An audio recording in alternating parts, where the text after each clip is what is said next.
मेरा नाम रवि श्रीवास्तव है। मैंने राजस्थान विश्वविद्यालय के हिंदी विभाग से प्रोफेसर पद से सेवानिवृत्ति प्राप्त की है। आज हम लोग त्रासदी का स्वरूप एवं विरेचन सिद्धांत का अध्ययन करेंगे। इस पाठ का उद्देश्य त्रासदी के जन्म के स्रोतों की खोज करना है।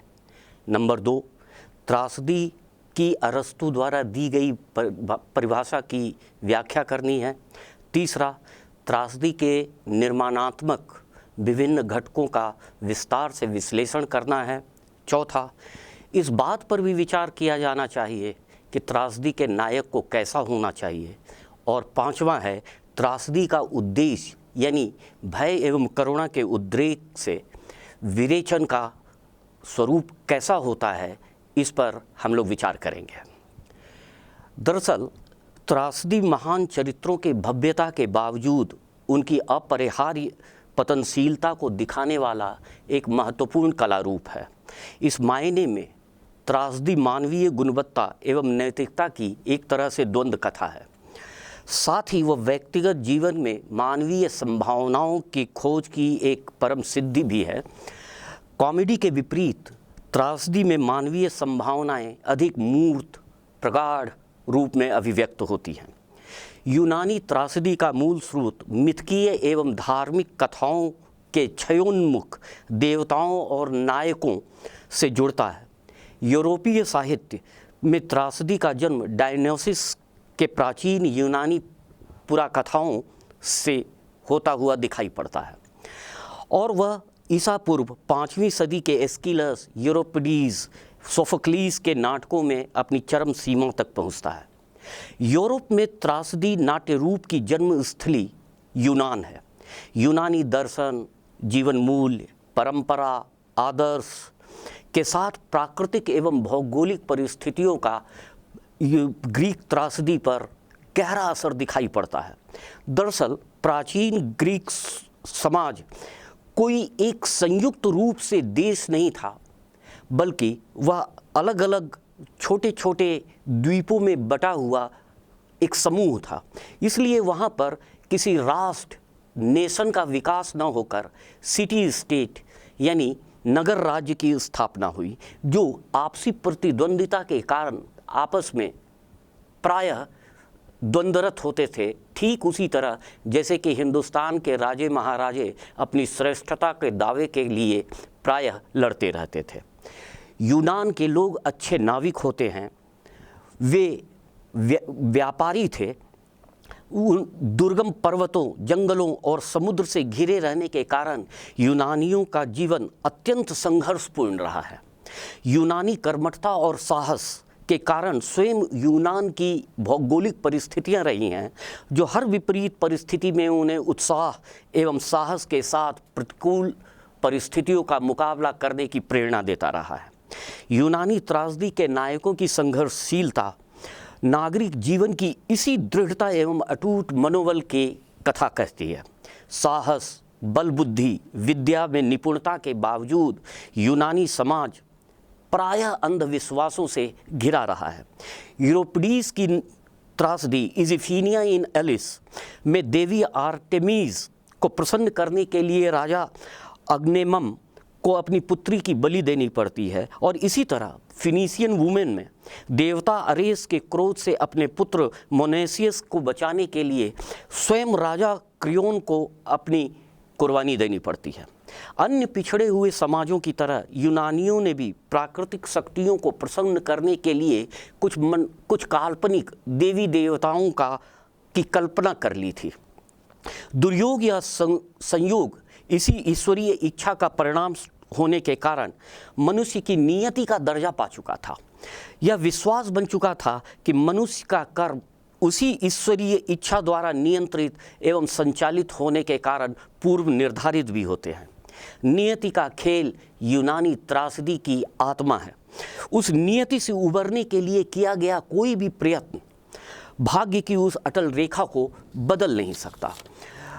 मनुष्य बल्कि जितना ही उस प्रतिकूल परिस्थितियों से निकलने का प्रयास करता है, भाग्य की रेखाएं एवं नियति के क्रूर हाथ का शिकंजा उसके ऊपर निरंतर कसता हुआ चला जाता है।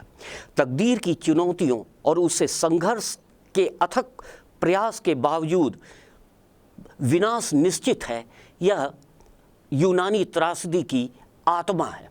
यानी नायक सुयोग्य है, सुदृढ़ है, लेकिन कुछ नियति का खेल ऐसा है कि अपनी तमाम योग्यताओं के बावजूद नायक को पतनशील होना ही है, क्योंकि यही उसकी भाग्य लेखा है। एडिपस द किंग की यही त्रासदी है। वहाँ अटल देवी विधान एवं उसके विरुद्ध संघर्षरत मनुष्य की संकल्प शक्ति एक नैतिक न्याय की समस्या के रूप में उभरती हुई हमें दिखाई पड़ती है।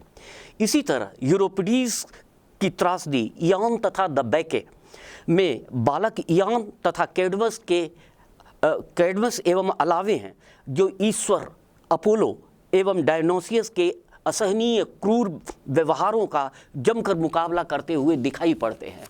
कहने का मतलब यह है कि नायक तमाम सद्गुणों के बावजूद भाग्य के कारण, ईश्वरीय विधान के कारण यह तो होना ही है, अपरिहार्य है, उसे टाला नहीं जा सकता, इसके कारण उसकी पतनशीलता दिखाई पड़ती है। लेकिन यहाँ पर जो बात उल्लेखनीय है वह यह है कि तमाम भाग्य के लिखित विधानों के आगे नायक या त्रासदी के पात्र घुटना टेकू नहीं है, वह उसके विरुद्ध निरंतर संघर्ष करते हैं और अपने भाग्य की रेखा को बदलने का प्रयत्न दिखाई पड़ता है। वहाँ अरस्तु ने यूरोपिडीज, एरिस्टोफेनिस, एस्किलस आदि के नाटकों को आधार बनाकर अपनी त्रासदी की अवधारणा और विरेचन की अवधारणा प्रस्तुत की।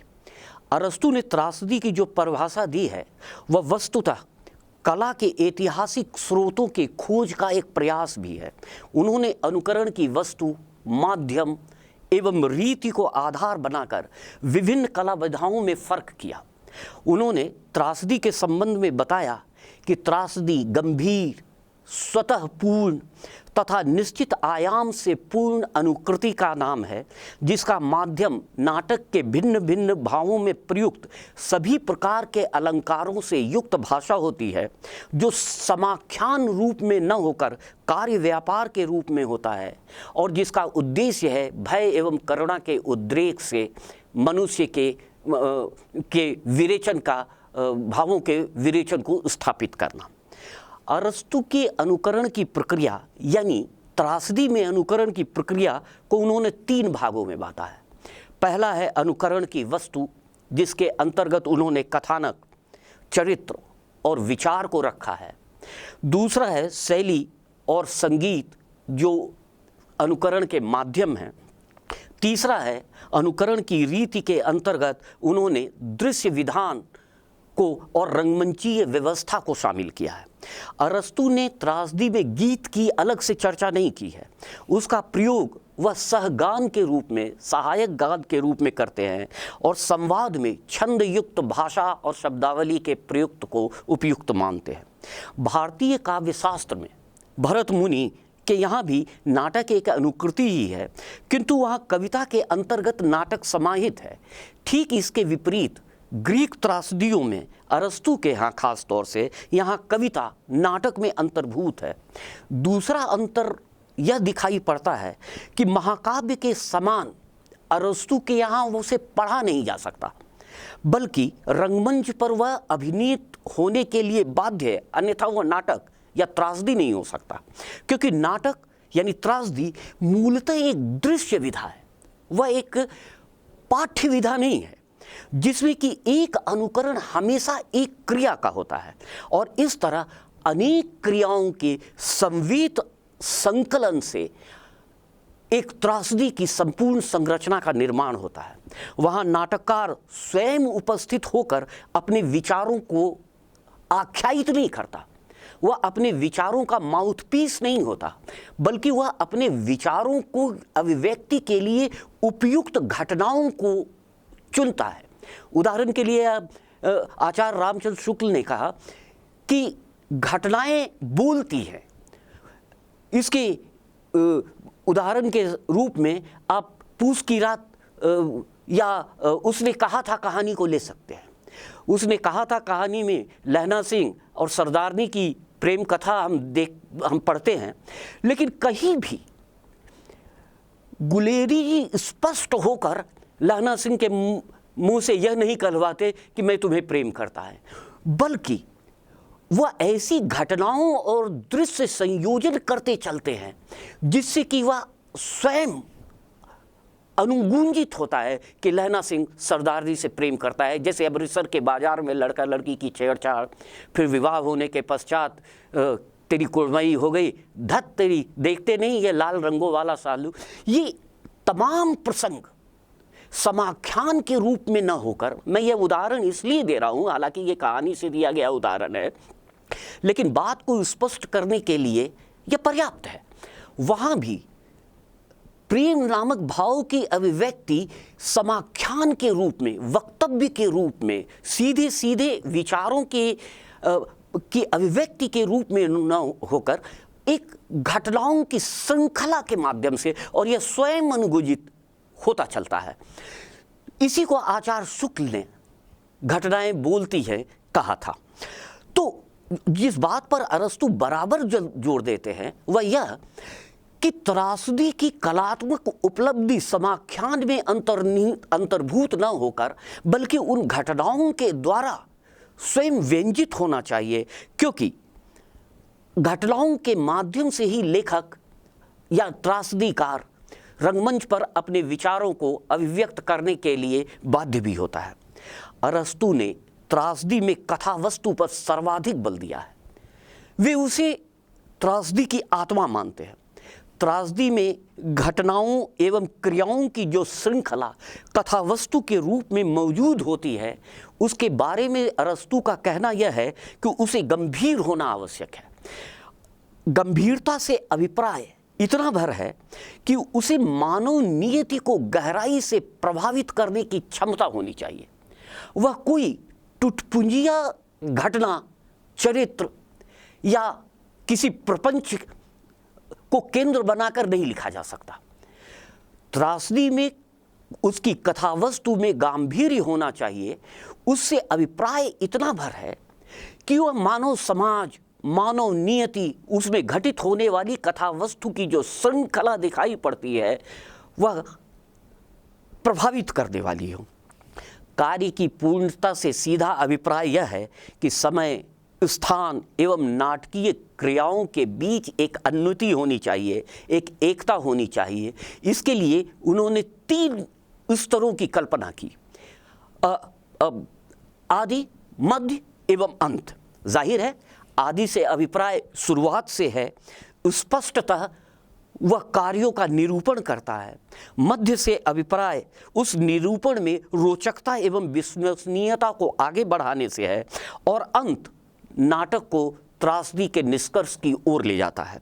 इन सभी तत्वों का कुल योग त्रासदी में आवयविक पूर्णता, एक जैविक एकता का निर्माण करते हैं, और इस जैविक एकता से ही त्रासदी में प्रभावान्विति एवं कलात्मकता उत्पन्न होती है। तो हम देखते हैं कि त्रासदी में अरस्तु रूप तत्व को बड़ा महत्व देते हैं, और रूप तत्व से अभिप्राय वे सारे तत्वों की आंतरिक एकता है जिसकी चर्चा अभी मैंने की है। त्रासदी का सौंदर्य इन्हीं तमाम संरचनात्मक घटनों के परस्पर संगति, संतुलन और व्यवस्था पर निर्भर करता है, जिसका सीधा अभिप्राय यह है कि न तो कोई एक अवयव काफ़ी लंबा हो सकता है और न कोई दूसरा अवयव नदारथ ही। रूप तत्व संतुलित व्यवस्था से अभिप्राय यह भी है कि त्रासदी में घटनाओं एवं क्रियाओं की जो श्रृंखला कथा वस्तु के रूप में मौजूद होती है, उसमें अनावश्यक विस्तार न हो, पात्रों की संख्या में अनावश्यक वृद्धि न हो, और वे कथा वस्तु की वाजिब मांग के अनुकूल हो। कोई भी ऐसा चरित्र, कोई भी ऐसा पात्र, कोई भी ऐसी घटना जो कि त्रासदी की मूल भावना को परिपुष्ट करने वाली नहीं है, अगर उसका सम्मिलन, अगर उसकी उपस्थिति त्रासदी में दर्शाई जाती है, जैसे हास्य के प्रसंग, जैसे अन्य श्रृंगार के प्रसंग, तो इससे त्रासदी की जो सांद्रता है, जो भावों का गांभीर्य है, उसके खंडित होने की पूरी संभावना होती है। तथा त्रासदी की अवधि में एक एक एक संतुलन, एक लंबाई में इतना लंबा भी वह न हो कि दर्शक जो है वह उब जाए, और इतना छोटा भी न हो कि त्रासदी के मूल कथ्य को संप्रेषित होने का अवकाश ही न मिले। दूसरी जिस ओर अरस्तु जोर देकर संकेत करते हैं, बताते हैं कि त्रासदी में जो घटनाएं श्रृंखला के रूप में मौजूद होती हैं, उनमें पूर्वापर क्रम होना चाहिए। यानी प्रत्येक कार्य यानी परफॉर्मेंस आगामी यानी नेक्स्ट परफॉर्मेंस के साथ जुड़ा होना चाहिए, और उसे आने वाले आगामी घटनाओं की पूर्व सूचना होनी देनी चाहिए। अरस्तु ये कहना चाहते हैं कि जैसे उदाहरण स्वरूप एक जोंक अपने शरीर के तमाम पिछले हिस्से को अपने अग्रभाग में केंद्रित करके उसे आगे ठेलता है, और इसी तरह से यह क्रिया निरंतर संपन्न होने के कारण वह जोंक आगे बढ़ता है, ठीक इसी तरह त्रासदी को भी अपनी घटनाओं में न केवल एक संतुलन और व्यवस्था का निर्माण करना जरूरी है, बल्कि एक घटना दूसरी घटना के दबाव स्वरूप विकसित हो, वह जैविक रूप से आवयविक रूप से ठीक उसी तरह से ठेलता हुआ आगे बढ़े जैसे कि जोंक आगे बढ़ने की कोशिश करता है। अरस्तु का कहना है कि आम फाम रोजमर्रा की जिंदगी या साधारण क्रिया व्यापार की तुलना में जटिलता एवं अंतर्विरोधों से भरे हुए मानसिक एवं बाहरी जीवन के आवेगों और अंतर्विरोधों का अनुकरण त्रासदी को गंभीर बनाता है। एक तो स्थिति यह हो सकती है कि कोई प्रेम कथा पर आधारित त्रासदी हो, तो उसमें नायक नायिका के प्रेम में बाधा पहुंचाने वाले कुछ तत्व हों, जिसका अंत में हृदय परिवर्तन हो जाता हो, या वह किसी दुर्घटना के शिकार होकर प्रेमी प्रेमिका के रास्ते से अलग हट जाते हों, और फिर उन दोनों का पुनर्मिलन हो जाता हो नायक नायिका का। यह एक सिंपल कथानक है, लेकिन अरस्तु कहते हैं इसमें एक सपाटता होती है। श्रेष्ठ किस्म की जो त्रासदी होती है, उसमें मानव मन की विसंगति और विडंबना, अंतर्विरोध और तनाव तथा सामाजिक जीवन की जटिलताओं का अगर निरूपण हो, चित्रण हो, तो उससे प्रभावान्विति में एक प्राकृतिक, एक नैसर्गिक निखार उत्पन्न होता है, और वही उसके कलात्मक सौंदर्य में अभिवृद्धि भी करती है। उल्लेखनीय है कि नाटक के ये सारे तत्व यानी कथा वस्तु, चरित्र, घटनाएं, पात्र, संगीत और इसके साथ साथ अलंकृत भाषा, कथानक में होने वाले गांधीर्य के तत्व, ये सारे तत्व मिलकर अकेले नहीं एक त्रासदी का निर्माण करते हैं। इसलिए नाटक की कथा वस्तु के तत्व परस्पर अंतर्निर्भर भी होते हैं, वे इकाई परक नहीं हो सकते। नाटक की संपूर्ण संरचना उसके किसी एक विधायक तत्व के ऊपर निर्भर नहीं होती, बस इसके बनिस्पत किसी एक निर्णयात्मक घटक की तुलना में उसकी संपूर्ण संरचना अधिक महत्वपूर्ण होती है, क्योंकि उनके कुल योग से ही त्रासदी के सौंदर्य तत्व का उसकी कलात्मकता में श्रीवृद्धि होती है। नाटक का एक विधायक तत्व नाटकीय चरित्र है। अरस्तु का कहना यह है कि नाटक में अनुकृति व्यक्ति का नहीं, बल्कि वह कार्य व्यापार की अनुकृति है। इसलिए चरित्र कार्य व्यापार में ही अंतर्भूत होता है, अतः वह गौण भी होता है। यद्यपि अरस्तु ने यह स्वीकार किया है कि त्रासदी जीवन का अनुकरण पात्रों के माध्यम से, चरित्र के माध्यम से ही करता है, लेकिन वहाँ पर वह एक माध्यम मात्र, या यूँ कहें कि एक कैटलिक एजेंट या उत्प्रेरक की भूमिका ही निभा सकता है। मूल उद्देश्य त्रासदी की कथा वस्तु है, जिसे कि पात्र स्वाभाविक तरीके से आगे बढ़ाने में सिर्फ एक माध्यम की भूमिका अदा करते हैं। पात्रों में सर्वाधिक प्रधान त्रासदी का नायक और उसकी भूमिका है। त्रासदी के नायक को कैसा होना चाहिए? क्या वह बिल्कुल सामान्य किस्म का व्यक्ति हो? क्या वह विलक्षण व्यक्ति हो? इस चीज को लेकर अरस्तु के मन में कोई दुविधा नहीं है। वे बताते हैं और यह प्रश्न रखते हैं कि त्रासदी का नायक कैसा होना चाहिए। यह तो महत्वपूर्ण है ही। वह सामान्य व्यक्ति तो नहीं हो सकता, जैसे कि उन्होंने अपनी परिभाषा में ही स्पष्ट कर दिया है। वह कौन सी परिस्थितियां हैं जो त्रासदी के नायक को एक ट्रेजिक हीरो, एक दुखांत, एक दुख का भोगने वाला नायक बनाते हैं? त्रासदी के नायक के विषय में अरस्तु ने बताया कि इसे उच्च कुल व्ययशील व्यक्ति होना चाहिए। वह कोई किसान नहीं हो सकता, वह कोई मजदूर नहीं हो सकता, वह कोई रिक्शा वाला नहीं हो सकता। यद्यपि रिक्शा वाले उस समय होते थे या नहीं, ये कहना बहुत मुश्किल है, संभव तो नहीं होते हों, लेकिन श्रमजीवी वर्ग का कोई व्यक्ति नहीं हो सकता। वह कोई राजा हो सकता है, वह कोई दार्शनिक हो सकता है, वह कोई योद्धा हो सकता है, वह कोई कलाकार हो सकता है, वह कोई बड़ा राजनेता हो सकता है, वह कोई स्टेट्समैन हो सकता है। वास्तव में करुणा तभी उत्पन्न होती, जैसा कि अरस्तु मानते हैं, जब कोई श्रेष्ठ सच्चरित्र नायक अपनी किसी चारित्रिक या नैसर्गिक कमजोरी के कारण अनपेक्षित दुख, संताप, दैन्य, यातना या विपत्ति का शिकार बनता है। एक बार पुनः ध्यान देने की जरूरत है। त्रासदी का नायक कोई सामान्य व्यक्ति नहीं हो सकता, वह उच्च कुल व्ययशील व्यक्ति ही हो सकता है।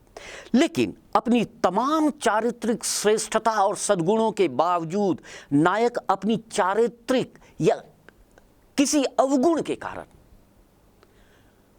अपनी पतनशीलता के लिए खुद जिम्मेदार होता है, और अनपेक्षित तरीके से, जो कि काम्य नहीं है, जो कि अपेक्षित नहीं है, दैन्य, दुख और विपत्ति का शिकार बनता है। और भय भी तभी उत्पन्न हो सकता है जब विपत्तिग्रस्त नायक और दर्शक के बीच कोई सीधा संपर्क या एक कोई आत्मीय रिश्ता स्थापित हो सके। दुखांतिकी का नायक दुष्ट भावना वाला या कोई खलनायक नहीं हो सकता। अरस्तु ने यह बताने की कोशिश की है कि अमूमन 3 परिस्थितियों में त्रासदी के नायक यानी ट्रेजिक कैरेक्टर का निर्माण नहीं हो सकता। 3 महत्वपूर्ण परिस्थितियां हैं। ये इस मामले में वो उल्टी तरफ से चले। अन्य विचारकों ने त्रासदी का नायक कैसे होना चाहिए, इसकी तरफ से वो सकारात्मक शुरुआत करते हैं।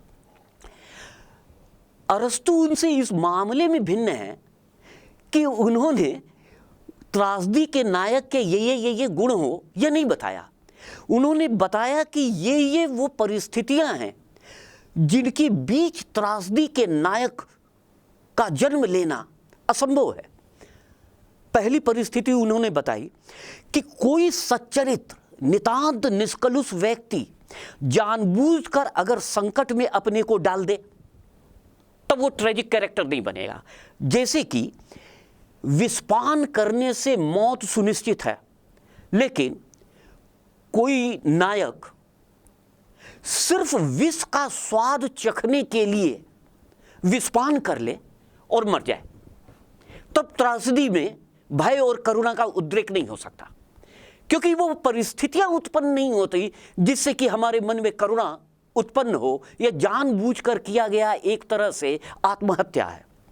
दूसरा, कोई अतिशय भोगवादी सांसारिक भोग लिप्सा का अतिरेकी बनकर किसी दुस्साध्य रोग का शिकार होकर मर जाए, जैसा कि कालिदास की अंतिम कृति रघुवंश में रघुकुल का अंतिम राजा अग्निवर्ण मद्रापान और यौन उच्छृंखलता के कारण क्षय रोग का शिकार होकर इस दुनिया से विदा हो जाता है और निसंतान बनता है। यह स्पष्टता उन्होंने बताया कि यह दूसरी परिस्थिति है कि अतिशय भोगवादी हो और अपनी इस स्पष्ट दुर्गुण के कारण, जहां पर कि कोई प्रतिरोध की क्षमता या संघर्षशीलता नहीं है जीवन में, उसका शिकार होकर मर जाए। उसमें भी भय और करुणा, फिर लोगों के मन में यह भावना उत्पन्न हो सकती है कि चलो अच्छा हुआ, ऐसा भोगी, ऐसा लिप्सा युक्त व्यक्ति पृथ्वी से टला और पृथ्वी का बोझ ही कम हुआ। तीसरी परिस्थिति वो बताते हैं जिसमें कि ट्रेजिक कैरेक्टर का निर्माण नहीं हो सकता, वह है कि कोई अधम या खल व्यक्ति अंत में अपने दुष्कर्मों का फल पाते हुए, भोगते हुए मरे, जैसे जार, हिटलर और मुसोलिनी। उसको भी हम एक ट्रेजिक कैरेक्टर के रूप में प्रस्तुत नहीं कर सकते। इन तीनों परिस्थितियों में भय न तो करुणा का जन्म हो सकता है और न पाठक और दर्शक के भावों का विरेचन, उसके भावों का शुद्धिकरण ही हो सकता है। पतित, खल, कामी त्रासदी के नायक नहीं हो सकते।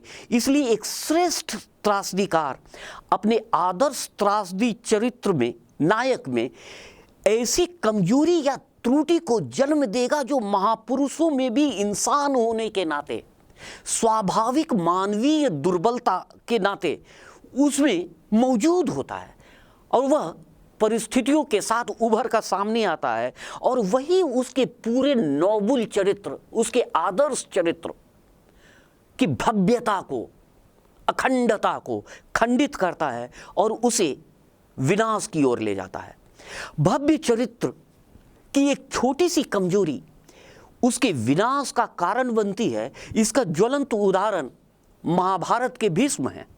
वे शास्त्र और शस्त्र दोनों के परम ज्ञाता हैं। उन्हें इच्छा मृत्यु का वरदान प्राप्त है।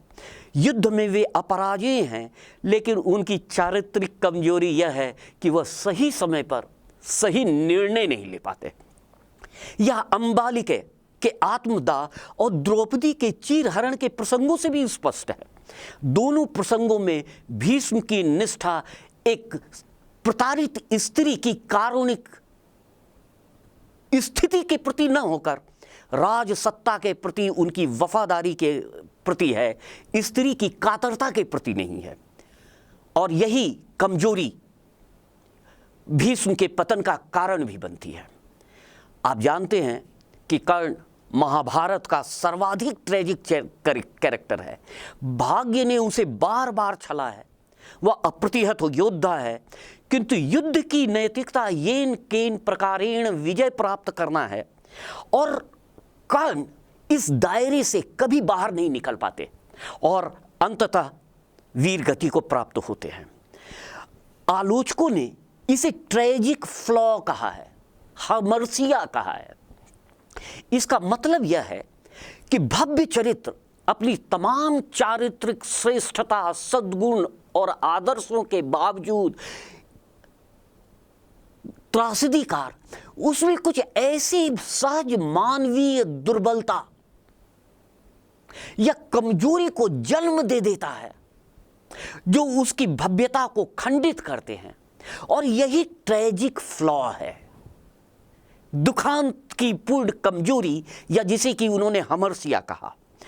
ये जिसका स्पष्ट मायने है कि त्रासदी के नायक में सहज मानवीय मानव सुलभ कमजोरियां इस तरह से घुली मिली होती हैं कि वह अंत तक अपने विनाश के पल तक उससे बेखबर बना रहता है। और जब उसे अपनी कमजोरी का एहसास होता है, जब उसे अपनी भूल का पता हो चलता है, तब तक इतनी देर हो चुकी होती है कि न तो उसमें परिष्कार संभव है और न तो उससे दूर किया जा सकता है, और तब तक उसका अंत एकदम सुनिश्चित हो चुका होता है। यहाँ ध्यान देने की बात है कि अरस्तु केवल दुख को त्रासदी नहीं मानते। दुख का जन्म हो जाए सिर्फ यही त्रासदी नहीं है। उन्होंने दुख में और त्रासदी में फर्क किया है। जिस तरह हिंदी के शब्द दारुण और करुण में फर्क है, उसी तरह अंग्रेजी के पैथेटिक एवं ट्रेजिक में फर्क है। यद्यपि दोनों का संबंध दुख से है, लेकिन जो पैथेटिक है वो ट्रेजिक नहीं है।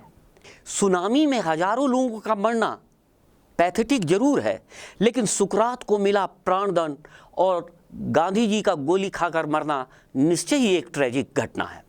अरस्तु बताते हैं कि त्रासदी की महानता ट्रेजिक होने में है, पैथेटिक होने में नहीं। उसकी महानता कारुणिक होने में है, दारुण होने में नहीं। वो बताते हैं कि ट्रेजेडी सिर्फ दुख की कथा नहीं है, बल्कि दुख से मनुष्य के संघर्ष की कथा भी है। जहाँ संघर्ष है, जहाँ परिवेश का प्रतिरोध प्रबल है, वहीं उदात्त स्तर पर मानवीय करुणा जन्म लेती है और वही ट्रेजेडी का निर्माण होता है।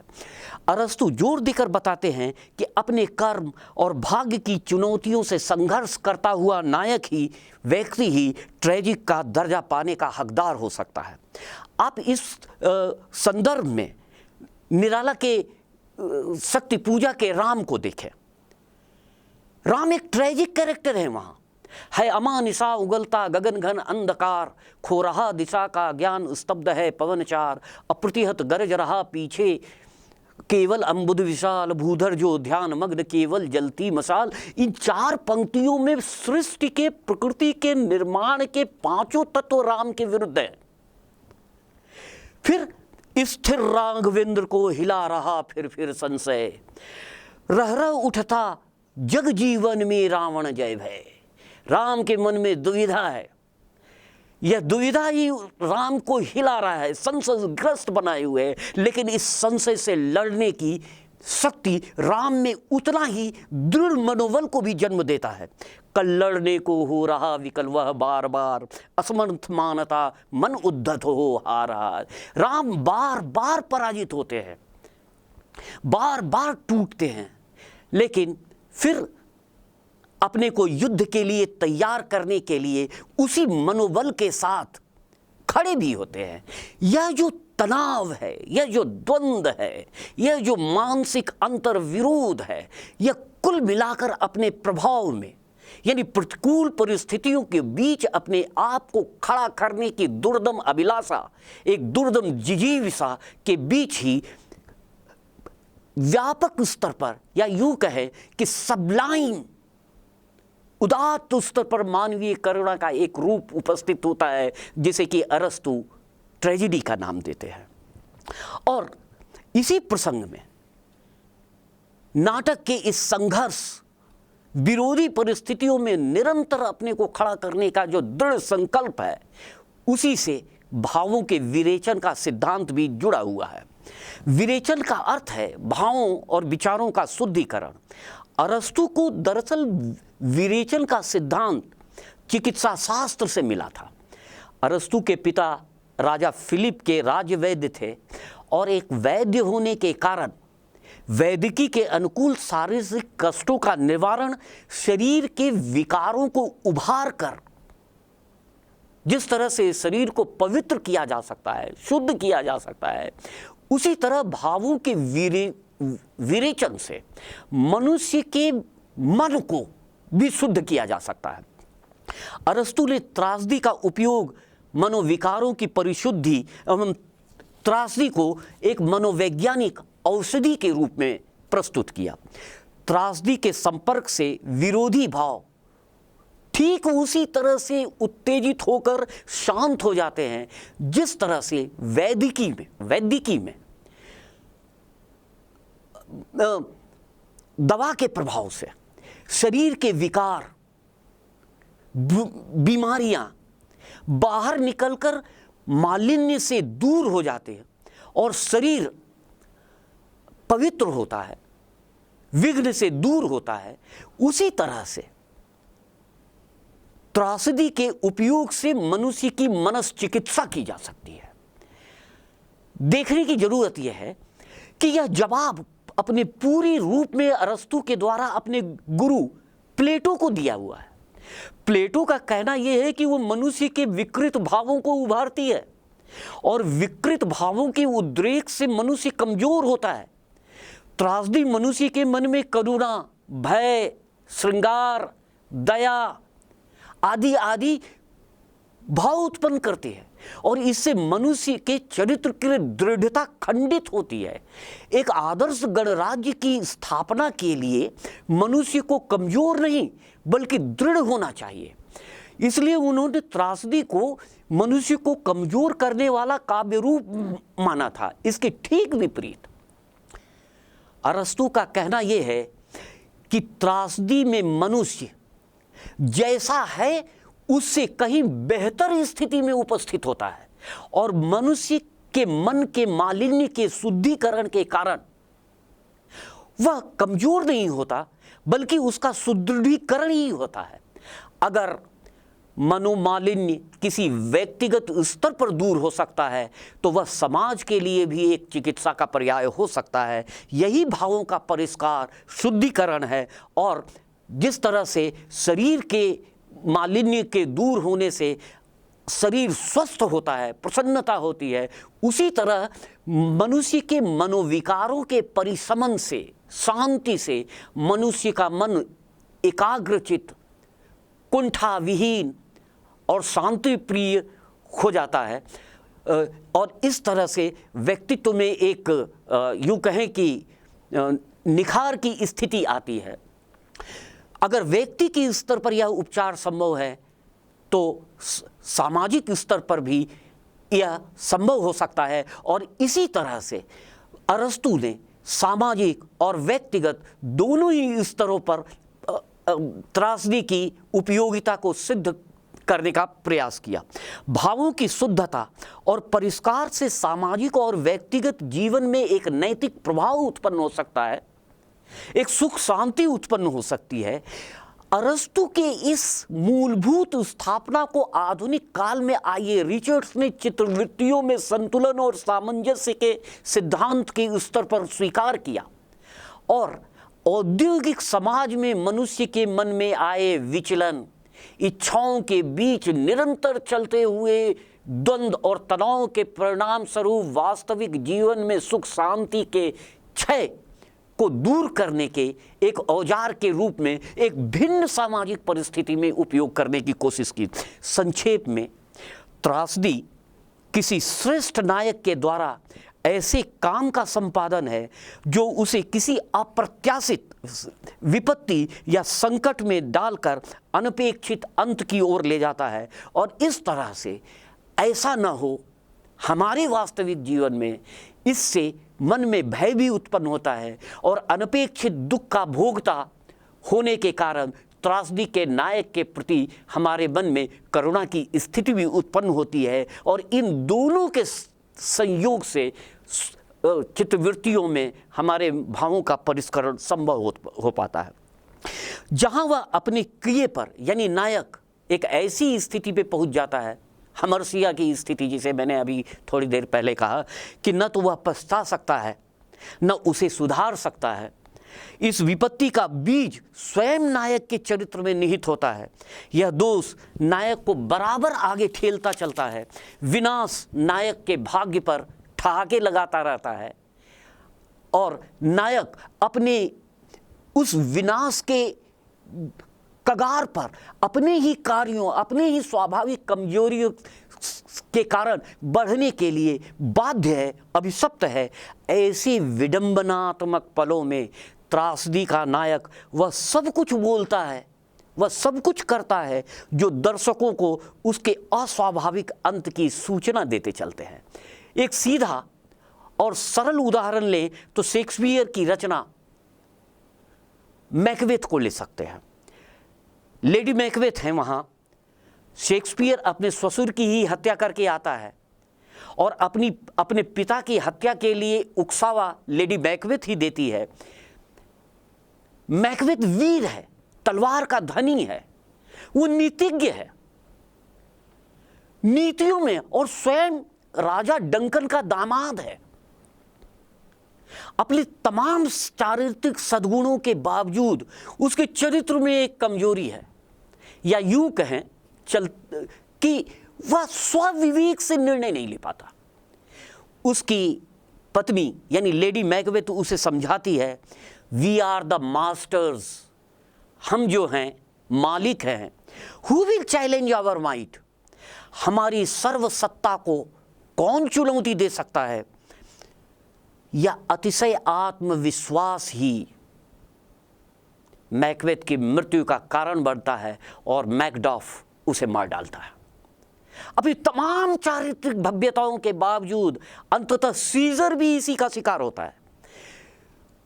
बार बार सीजर की पत्नी उसे सलाह देती है कि आज संसद में जाने की जरूरत नहीं, लेकिन षड्यंत्रकर्ताओं के द्वारा उसे उकसाया जाता है कि लोग क्या कहेंगे कि सीजर एक ऐसा बहादुर व्यक्ति होने के बावजूद एक औरत के कहने में आकर और डर कर घर में बैठ गया।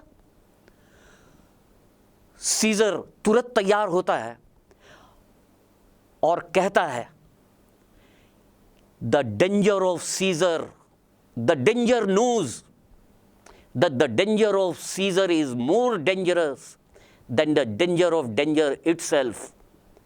कहने का मतलब है, खतरा यह जानता है कि सीजर का खतरा खतरे के खतरे से कहीं ज़्यादा खतरनाक है। यह आत्मविश्वास, यह अखंड आत्मविश्वास और अविवेकी आत्मविश्वास सीजर जैसे बहादुर व्यक्ति को मरने के लिए बाध्य कर देता है और अंततः अपने मित्र पर अखंड भरोसा करने के कारण ब्रूटस पर, वह भी षड्यंत्रकर्ता में शामिल है, जब चाकू लगता है तो वह कहता है, दाऊ टू ब्रूटे। उसे विश्वास ही नहीं होता कि ब्रूटस जैसा उसका मित्र भी उसे चाकू मार सकता है। यह असंभाव्य परिस्थिति है जो अनपेक्षित है। सीजर बहादुर है, कई बार वह सीनेटर रह चुका है, लेकिन वह इंसान को ठीक तरीके से पहचान नहीं पाता। उसे लगता है कि ब्रूटस उसका मित्र है और उसे धोखा नहीं देगा। लेकिन मुझे लगता है कि जूलियस सीजर ड्रामा सीजर की ट्रेजिडी से कहीं अधिक ट्रेजिडी, कहीं अधिक ट्रेजिक ब्रूटस का है। ब्रूटस नीतिज्ञ है, मॉरलिस्ट है, वह एक दोस्त है, वह एक रिपब्लिकन है, योद्धा तो है ही वह, तमाम चारित्रिक गुण हैं उसमें, लेकिन एक दुर्गुण है, वह कान का कच्चा है। और इसलिए सभा में भाषण देते हुए कहता है, I did not kill Caesar because I love him less, but I killed Caesar because I love Rome more। मैंने सीजर की हत्या इसलिए नहीं की कि मैं सीजर को कम प्रेम करता हूं, बल्कि मैंने सीजर की हत्या इसलिए की कि मैं रोम को अधिक प्यार करता हूं। अब ये जो द्वंद्व है, ये जो तनाव है, वो निर्णय नहीं कर पाता। कान का कच्चा होने के कारण षड्यंत्रकारियों में वो शामिल हो जाता है और वो परिस्थितियों को ठीक ठीक मूल्यांकन करने में असमर्थ होता है और अंततः ब्रूटस मारा जाता है और कहता है, फेट इज डेस्टिनी। हमारी नियति ही हमारा चरित्र है। और मैंने शुरू में ही बताया कि इस नियति का निर्माता कोई ईश्वर है, कोई दैवी विधान है, कोई भाग्य है, डेस्टिनी है। और इस डेस्टिनी चैलेंजेस से जूझता हुआ नायक का अपना अप्रतिहत संघर्ष है। इन दोनों के तनाव के बीच ट्रेजेडी का निर्माण होता है। कुल मिलाकर अरस्तु इस बात पर बार बार जोर देते हैं कि त्रासदीकार स्पष्ट रूप से कोई नैतिक शिक्षक नहीं होता। यद्यपि त्रासदी की अंतर्भूत कथाओं से ही किसी नैतिकता का जन्म हो सकता है। वह किसी आदर्श का प्रचारक नहीं होता, बल्कि त्रासदी की कथानक में जो घटनाओं की श्रृंखलाएं अनुस्यूत होती हैं, उन घटना श्रृंखला के माध्यम से ही त्रासदी किसी आदर्श की, किसी शिक्षा की भूमिका अदा कर सकता है।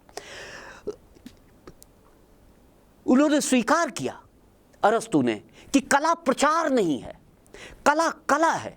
कला से किसी अन्य कार्य की मांग करना उचित नहीं है।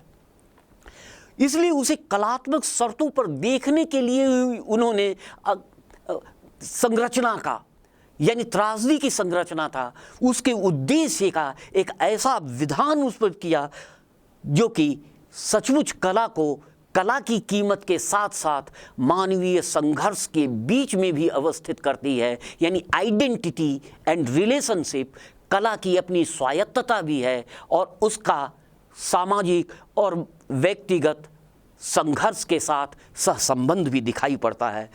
यूरोपीय काव्यशास्त्र में यह अरस्तु की सर्वाधिक महत्वपूर्ण योगदान है कि उसने नंबर 1 कला को सबसे पहले नैतिकता का प्रचारक होने से बचाया, किसी सिद्धांत कथन का प्रवाचक होने से बचाया। तीसरा, उसने कला के मूल्यांकन के कुछ ऐसे ठोस वैज्ञानिक एवं मूर्त प्रतिमान उपस्थित किए जो बाद में चलकर रूपवादियों द्वारा ही नहीं, मार्क्सवादी कला शास्त्रियों के द्वारा भी स्वीकार किए गए। मसलन लुकास के द्वारा 1500 पेज के भारी भरकम पुस्तक में, सौंदर्य शास्त्र पर लिखी हुई भारी भरकम पुस्तक में लुकास ने यूरोपीय काव्यशास्त्र में अरस्तु के योगदान का विशद विश्लेषण तो किया ही है, साथ ही साथ स्वयं की आलोचना प्रणाली के मूल में भी उन्होंने अरस्तु के विचारों को ही रखा है। और इस तरह से अरस्तु ने काव्यशास्त्र में एक नई सौंदर्य बोध, एक नई सौंदर्य सत्ता की प्रतिष्ठा की और कला मूल्यांकन का एक नवीन मार्ग प्रस्तुत किया।